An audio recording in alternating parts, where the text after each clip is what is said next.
of course, as I mentioned earlier, I have with me General Secretary of the Nigerian Guild of Editors, Dr. Iyobosa Uwugiaren, to help examine all the issues raised earlier on. Thank you so much, Doctor, for joining us. Thank you. Yeah, let's start from my first guest, talking about the report here and there that President Tinubu may likely reshuffle his cabinet because of the scandal in the humanitarian ministry, poor performance by some of the ministers, and then, of course, having got his Supreme Court judgment, maybe it's time for him to actually prune the cabinet from 48 to maybe something lesser, based on what Nigerians have said. What's been your view of his submission?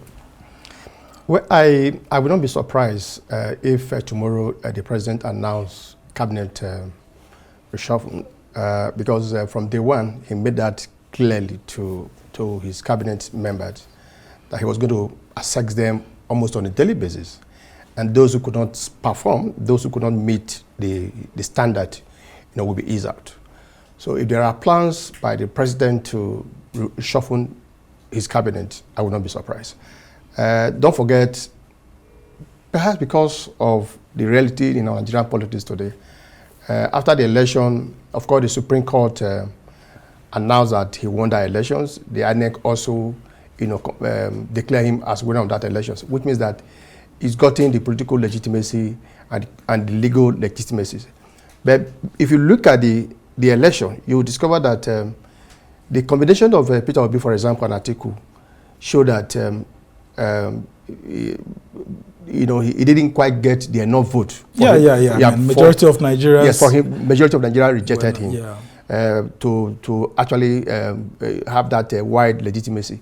But I think his actions in the next few days or the next few weeks or few months will actually expand that legitimacy. So if you look at in the last 6 or 7 months, some of the ministers, I'm sure you will agree with me, are not quite performing very well. Some of them are still behaving as if they are still campaigning. We will do this, we will do this, we will do this.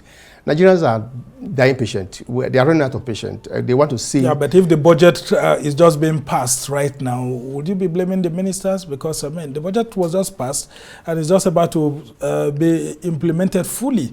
So if they didn't have all the resources made available to them, is it right for Nigerians or the governor or the president to expect performance? Well, I don't think that is true. When Buhari handed over power to Tinubu, the budget was still running. Until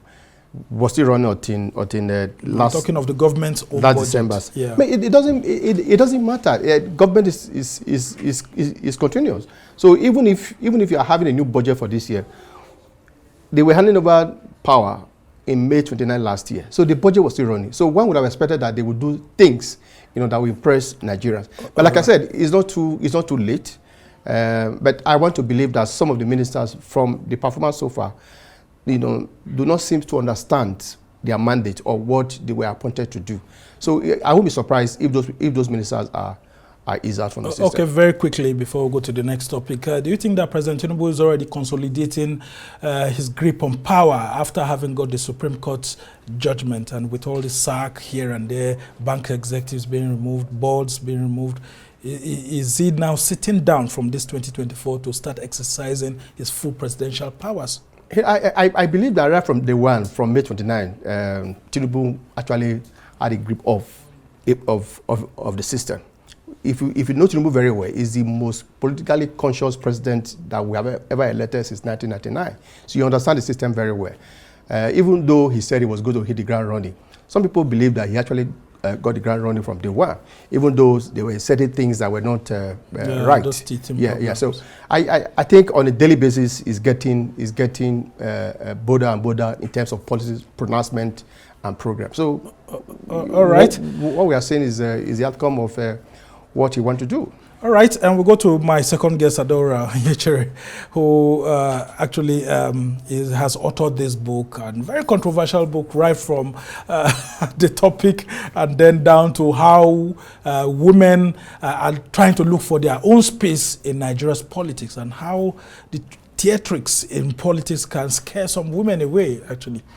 Well, actually, I've read the book. I want to believe that that book is a reflection of who Adora is. Who she is. Apart from being that, apart from the fact that she's a broadcaster, she's a journalist, she has also been a gender activist for a very long time. So, and he has also, spent a little years within the government. So you understand the intrigue, you understand the conspiracies of politics. So the book is all about, trying to, expose what is going on secretly when it comes to political space in Nigeria, especially as it affects women. So for me, the book is very revealing. I'm sure if you take time to also read it, you will discover that the book is revealing. And I see the book as a very strong instrument, for women to really mobilize themselves, so that they can have their rightful place in politics. How about the tone of sexism and all of that, and then, of course, some of the men wanting to manipulate women who find their ways? Unless we want to run away from it. It's real. I mean, as a political editor, I'm sure you've covered politics for a very long time. I'm sure you know that some of these things are very real. It happens. There are people who believe that, sadly so, people believe that women are just lubricant of the struggle when it comes to politics. A male politician actually made that very popular, that women are just lubricant of the struggle. In other words, they use them for, to campaign when it comes to election. Then at the end of the day, they ask them to go back to their kitchens and do what they know how to do best. Or the other room, according to exactly. President Buhari. Yeah, for me, it's real. I think there's need for us to be able to push that narrative back, because it's not helping our societies. Now look at what Natasha did in Kogi State. Because in Nigerian politics, Nigerian see politics as war. Look at what Natasha did in yeah, I mean, she had to come out full force. Nobody gave her a chance to challenge Governor Yaya Bello. He faced a very strong opposition from the governor of Kogi State, Yaya Bello. And at the end of the day, they announced another person's winner. But in spite of that, he went for her to challenge the matter in court, and at the end of the day, she won. Yeah, but there's also the flip side of it too, with the scandals going on in the humanitarian ministry. Since the inception of that ministry, it has been handed over to women, and it's been one scandal or the other. From the suspended minister to the former minister and the program manager. Like Adora said, it has nothing to do with whether the person that is a woman or not. Okay. Now, let me give you an instance.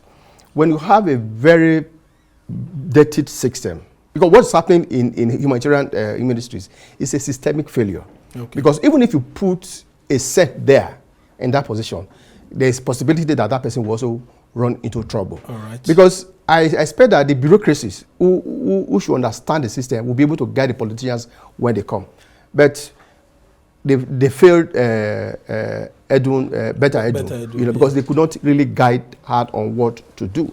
It's like setting a trap for her, and she fell into it. I'm not justifying what she did. What she did is unacceptable. But if the permanent secretary, who's a man, had written something, and she also cancelled exactly, it, because they are very knowledgeable in the system. So one thought that they would have been able to advise her on what to do, so that she will not run into system. All right. Run into trouble.